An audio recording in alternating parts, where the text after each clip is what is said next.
Hi, a few years ago we had a look at the quick TS1200A 120 watt digital soldering station that's designed to be quite a high power unit. It's got a large handpiece and some high thermal capacity cartridges.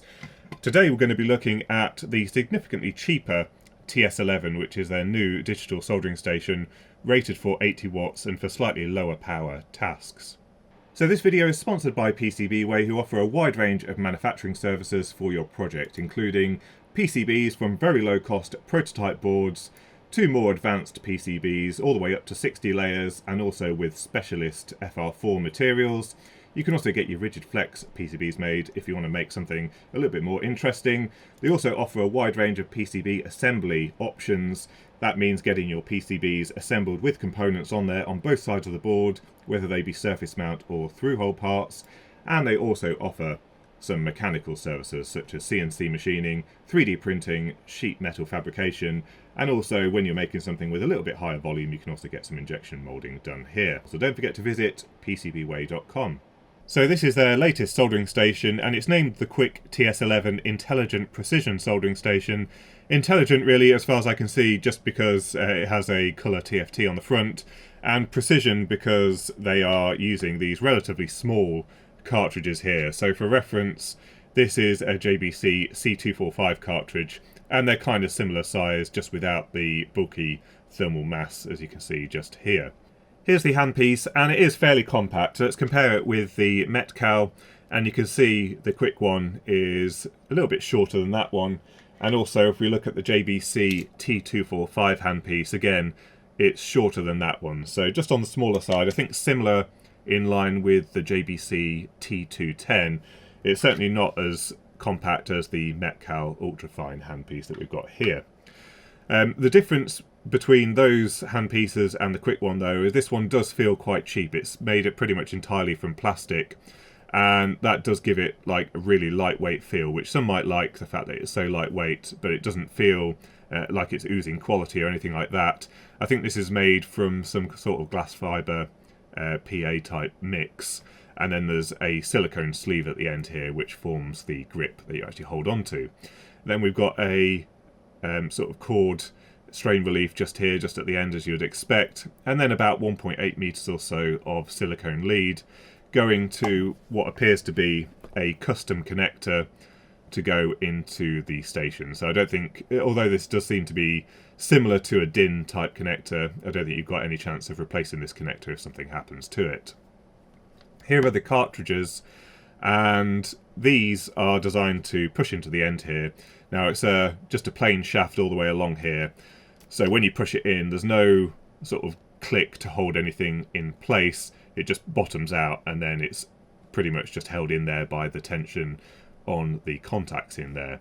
In terms of the tip to grip distance, it's not too bad. It's not as good as the others. So again, we look at the Metcal, and although it's got a slightly longer body, the actual stick out from the end of the handpiece is a little bit shorter, but it's certainly not as bad as some of the others we've seen in the past, and it feels quite natural to kind of hold that.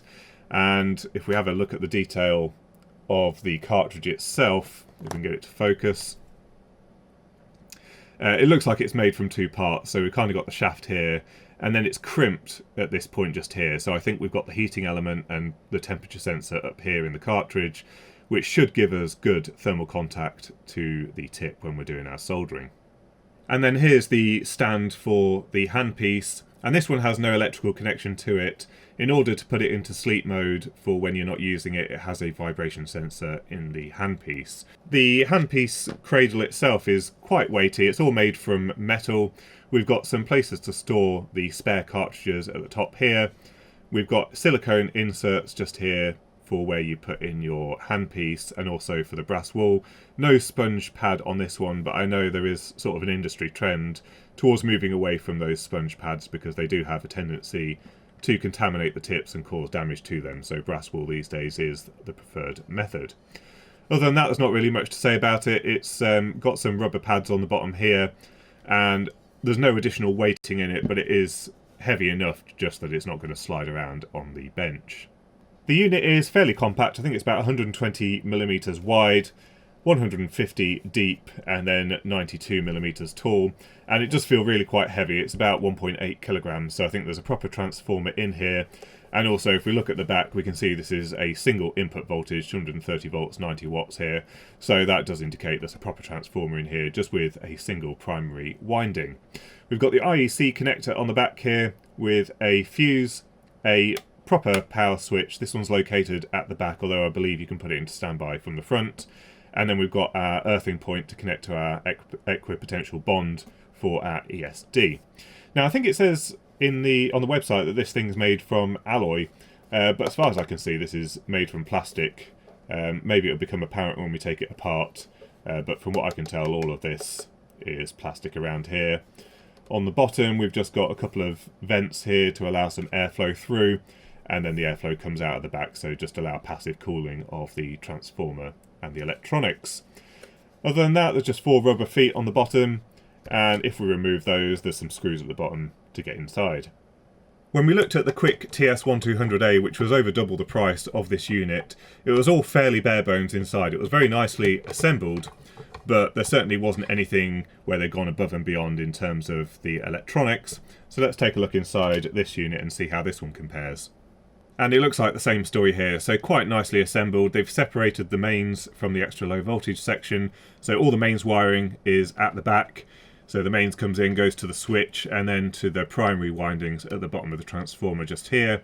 And then we've got the earth connection from the IEC connector going to a soldered tag on the transformer, and also onto the ESD banana jack via a resistor. The earth also then goes off to the handpiece, as you can see here. Annoyingly, it's permanently soldered onto this tag, so although there's connectors on the front panel, you can't actually completely separate it because they decided to solder this earth tag on as the last step. And then we've got the secondary windings up here, probably one for the heater and then a lower voltage one for the electronics on the front panel. And so yeah, one transformer for the 220 volt regions and then a separate one for 115 volt regions. I don't know why they don't go for a split primary so they only have one part number to deal with. But yeah, 220 volt input, 10 volt 200 milliamp secondary for the electronics, and then a 27 volt 3 amp winding for the heater, which is about 81 watts, a little bit lower than what the rating is for the unit.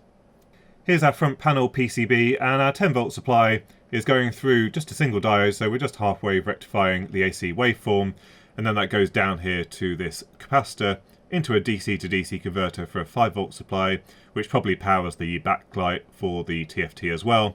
And then we've got a linear regulator coming off that output capacitor into this one to give us our 3.3 volt supply for our ARM 32-bit microcontroller made by Geehy. Then we've got a instrumentation amp, I think it is, for our thermocouple.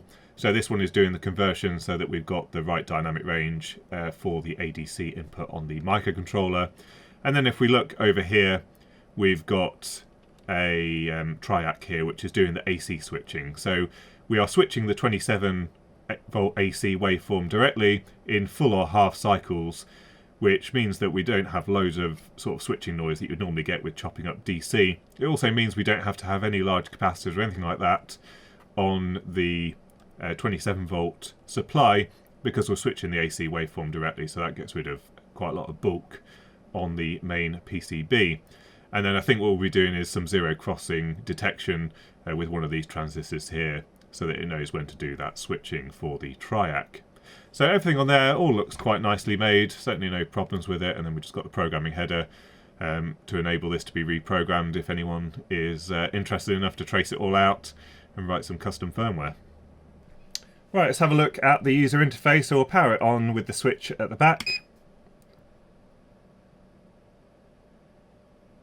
And there we've got the cartridge heating up very quickly there. We've got the current temperature being displayed in red, and we can adjust the temperature with the plus and minus button on the front here. So in 1 degree steps, or if we hold it down, it basically just continues to increase in 1 degree steps, but at a faster rate. So it doesn't do any kind of other acceleration or change the step size. Then we've got the presets at the bottom here, and if we press set, we can pick the preset we want to use. It highlights it green and then it goes to that temperature as well. You can see also we've got a temperature bar graph just on the left, and it also tells us which preset we were using. So then if we adjust the temperature outside of what any of the presets are, then it just says CH0 channel 0. So very simple to use in terms of the user interface, and it's nice and clear as well on the display.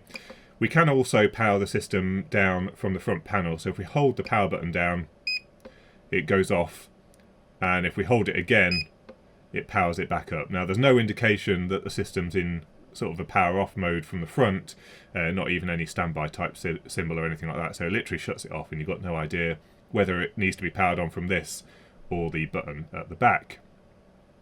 Then to enter the user interface menu, you hold down the set button for a couple of seconds, and we've got, first of all, the presets. So we can change these to whatever we want them to be. You just press enter. You can see what the soft key function is. Press enter, and then we can adjust this temperature. So let's set that one to 320, and then it says store, so we press that one and it stores it just like that. So nice and straightforward.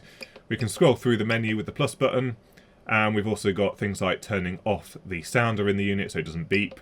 We've got the units, degrees C or degrees F, languages, English and some of the Chinese ones, as well as a password, so you can lock the system so people can't change the settings.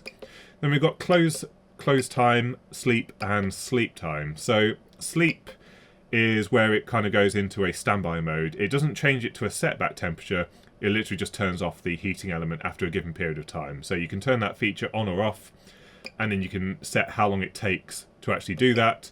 So if we set this to something like 1 minute, maybe we'll see it in this video. So we set it to 1 minute of no movement, and then it will go into a sleep mode. And to wake it up from that, you either shake the or use the handle, press the power button, or you power cycle the unit.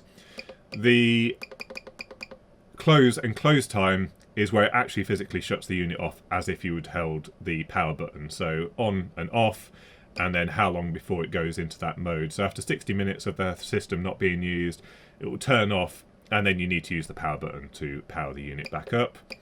And then we just got some version information, version 101. And that's it. And then to go back to the main screen, we just hold down the back button. Now there is a calibration mode as well. Let's see what the calibration is like with the calibrator. So we've got the iron set to 350 degrees C. Let's tin the tip, give it a quick clean, and see what the calibration is like.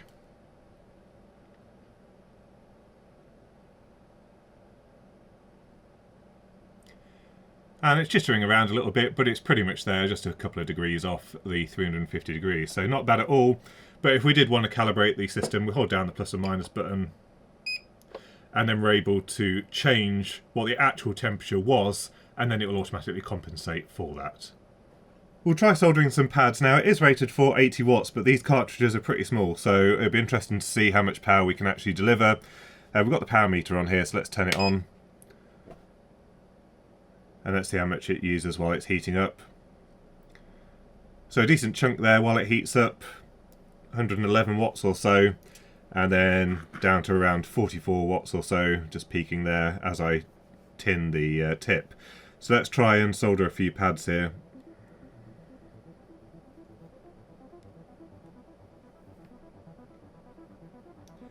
So we're using the small pointer tip at the moment, and that's having no trouble with those pads. It looks like we're peaking at about 38 watts again, about the slightly larger pad. Again, no problems heating that up really.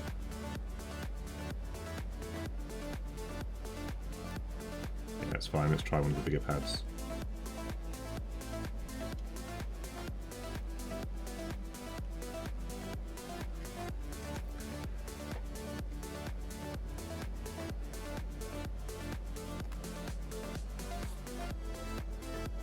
Let's get some slightly thicker solder so I can feed it in a bit quicker. So we've got some 1.2mm solder here, this should feed in a lot faster.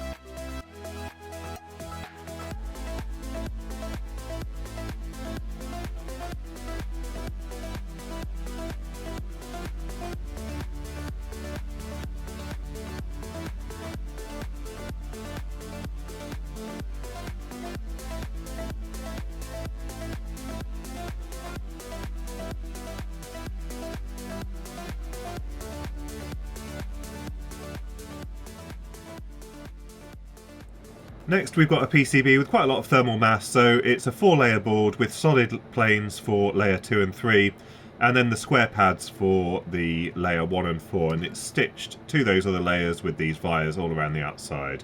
So let's see how it behaves. We've got the temperature set to 330 degrees, by the way.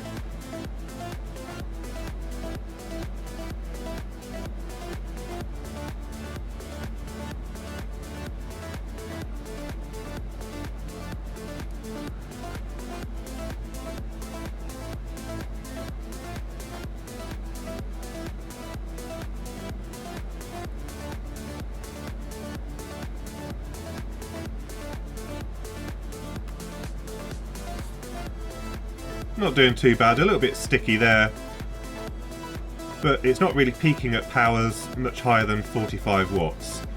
Let's try it with the knife style tip and see if that changes anything. Again, we're still at 330 degrees.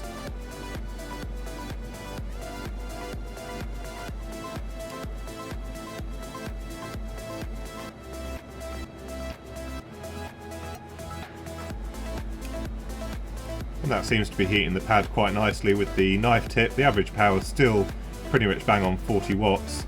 Let's see what happens if we increase the temperature a bit more. So we're at 370 degrees now, and let's try and heat one of these pads up here.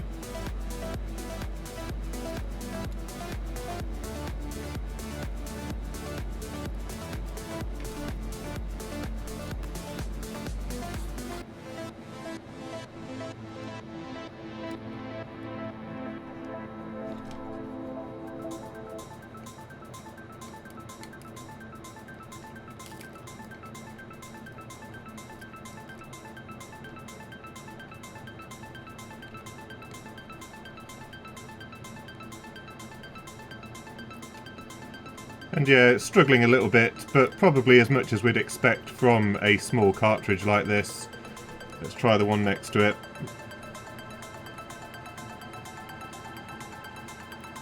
And the temperature's dropping on the display, so it does know that it's cooling down.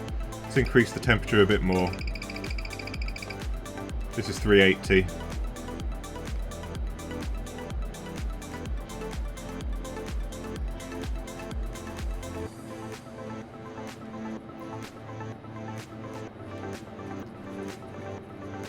And that's having no problem heating the pad at 380. So that's how I got on with the quick TS11, and I'm just re-recording this because I've just seen Dave's video from the EEVBlog where he struggled to get heat into the ground plane, and we didn't seem to see that issue here with this PCB, although what we did notice is when you turn up the temperature that we get much better flow of solder onto this board. Now the way these cartridges work is there's a heating element, typically in this area of the cartridge just here, and a temperature sensor. And the temperature sensor is what's giving feedback to the controller over here. And even if we have the most powerful controller, if we're not reading that the temperature is low at the tip of the soldering iron, then the soldering iron isn't going to be able to do anything about it unless it's got some issue with the PID loop or something like that. So what you want is the heater to be really well thermally coupled to the tip, but even more important, you want the thermocouple to be reading the temperature at the tip and not the temperature of the heating element. If it reads the temperature of the heating element, then that's fine until you're trying to dump lots of heat into the PCB, in which case there will be some thermal gradient in the cartridge and it won't be reading the true temperature of the tip, and then we'll struggle to flow solder. And this seemed to be one issue that I had a lot with the Pace soldering station. I just couldn't get any heat out of those cartridges that I had. This one didn't seem to behave too badly, but I don't know if Dave had a bad cartridge. He only tested it on one. But yeah, if there's some tolerance into where the thermocouple is placed in the cartridge, then you may have issues putting heat into your PCB. And I think this is where some of the other systems will have an advantage. For example, those systems that will accept JBC cartridges, we know the JBC cartridges are extremely well made and have really good placement of the thermocouple. So really, it doesn't actually matter what station you have, unless it's a one with a real design flaw. Whether you use a genuine JBC system, one of the Ixon ones, one of the other Chinese ones, or even something like the Unisolder, generally speaking, we get good performance from all of those. and we're really looking at the differences that the stations offer in terms of features and that kind of stuff, in terms rather than performance. And with the Metcal, for example, just the inherent way that these work with the RF heating just means that they respond very quickly to changes in temperature in the cartridge. So something like this, where we have just a limited range of cartridges available and only available from Quick, I think is going to be, you know, the thing that's the downside, really, because we can't get any more performance out of it without tweaking settings on here that then cause some other compromises. But anyway, you've seen how the system works here on the bench today, and I think it depends really what you're after in the soldering station. If you want something that fits with the rest of your Quick equipment, then you might be more attracted to something like this. But bear in mind the performance of this is more similar to the JBC C210 range of cartridges than the C245, which is the one that I would typically recommend to people. The other difference really is that the cartridges are quite well priced on this system. And although this is a little bit more expensive than the Ixon, for example, what you might find is that the JBC cartridges might cost anywhere between sort of £25 and £35 for the majority of them. So actually, once you start wanting a few cartridges, that system becomes quite expensive. And I have found the JBC cartridges aren't the best in terms of longevity. Obviously, I can't speak for the Quick because I've not used this for months and months on end. And then we've got cartridges like the one that I've got here on the Metcal, which is actually the original one that came with it about 12 years ago. And I've used this soldering cartridge to death. I've never had a failure of the plating or the heater in one of the Metcal cartridges. So if you're interested in taking a look at this item, I'll put a link to the AliExpress listing for this in the description down below. If you've got any thoughts or comments about the system, or even any feedback for Quick, don't forget to leave them in the comments section down below. Don't forget to visit our sponsor for this video, PCBWay, and until next time, thanks for watching.